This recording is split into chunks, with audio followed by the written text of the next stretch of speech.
Good day, everyone. Today I present my morphological analysis of Rhodes Station Precinct, examining Sydney's dramatic urban transformation.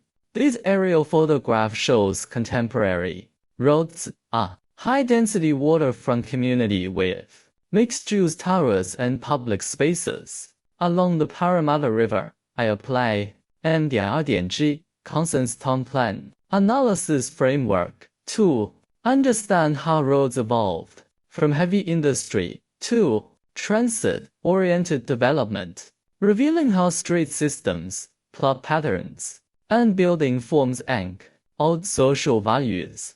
My research examines roads transformation through three critical elements: street systems, plot patterns, and building forms.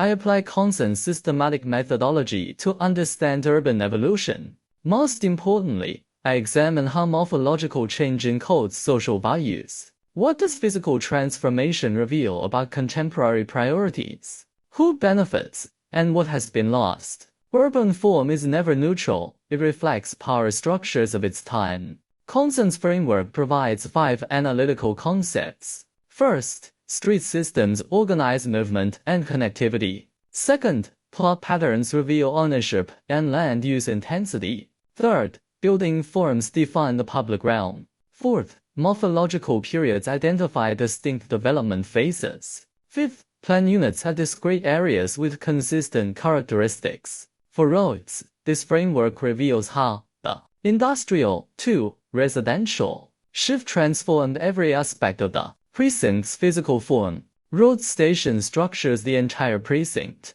The map shows the station in red with influence zones. The railway divides the area into 2 morphologically distinct zones. West of the tracks, dense mixed-use towers within walking distance. East of the tracks, waterfront parks along the Parramatta River. The railway acts as both physical barrier and planning boundary, demonstrating how transit infrastructure fundamentally organizes land use, development intensity, and public space quality. From 1911 to the 1990s, Rhodes was heavy industry.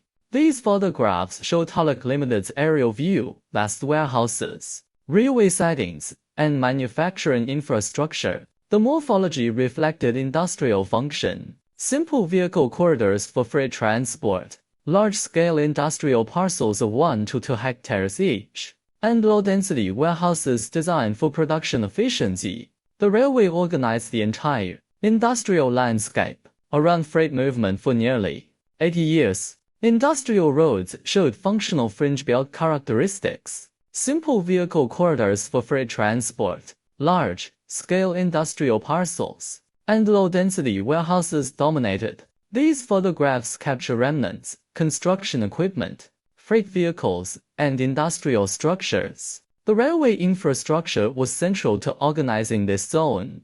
I must acknowledge country. This is Wallumedegal people's land with over 6 years of connection to the Parramatta River, originally called Bermuda, where eels lie down. The morphological transformation represents systematic erasure of country. Streets replace indigenous paths. Residential blocks eliminate wetland boundaries. Roads' physical form encodes colonial occupation and dispossession. What has been lost? Polluted sediments remain beneath the surface. Natural sounds replaced by train announcements and traffic. Wetlands filled, riverbanks straightened, tidal flows controlled. The warning sign documents industrial contamination. For fishing communities, this water represents health risk and broken cultural practice. For new residents, it represents waterfront luxury. This transformation erases lived experiences and environmental knowledge.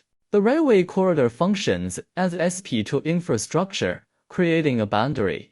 West side, MU1 mixed use with R for high density, the Todd core. East side, SP2 road with RE1 public recreation for waterfront parks. Zoning maps show density organized in concentric gradients from a station. Infrastructure shapes morphology.